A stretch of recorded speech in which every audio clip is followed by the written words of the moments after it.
Today, soy is in so many foods that most people consume it every day without even knowing it. So what makes soybeans so versatile? Soybeans have been cultivated in Asia as early as 5,500 years ago, but since then they've spread across the globe. Part of soy's success is that the crop can be grown easily and cheaply in variable conditions.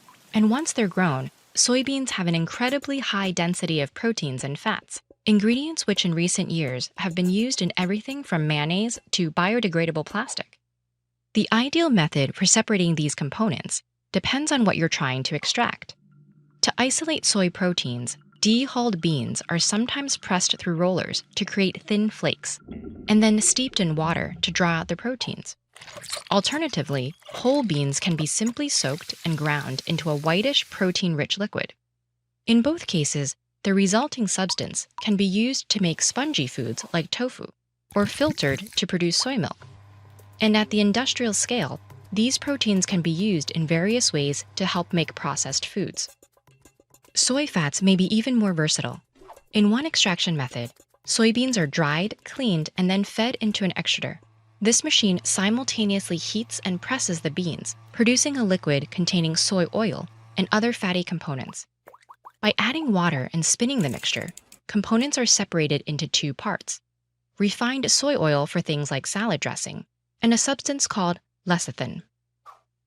Lecithin is made of molecules called phospholipids, which have a phosphate head that attracts water and a tail that attracts fats. These features make phospholipids excellent for blending ingredients that naturally separate from each other. This process is called emulsification, and soy lecithins are used as emulsifying agent in a huge variety of foods. For example, during chocolate production, phospholipids attach to both the fatty components of the cocoa butter and the water-soluble sugar particles, making them easier to combine into a smooth mixture. A similar process happens in powdered products that need to be instantly rehydrated. Soy lecithin bonds with the water and helps the powder disperse more quickly. While there are other plants we can process for lecithin and proteins, soy's mild taste and widespread availability have earned it a place in thousands of food products. But is it unhealthy to be eating this much soy? Not really. Soybeans contain many of the essential amino acids our bodies need, making them one of the best ways to get these proteins without eating meat. And the bean's fat content is largely made up of so-called good fats, poly and mono unsaturated fatty acids, which can decrease cholesterol and reduce the risk of heart disease. There are some compounds in soy that may inhibit our body's absorption of various minerals.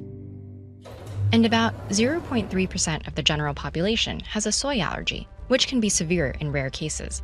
But for many people, the biggest complaint about soy consumption is the occasional increase in flatulence. Outside our bodies, however, soy is much more worrying. To accommodate the soy farms needed for heavy industry, processed foods, and livestock feed, huge swaths of land have been deforested. Between 2006 and 2017, roughly 22,000 square kilometers of the Amazon were cleared for soy production.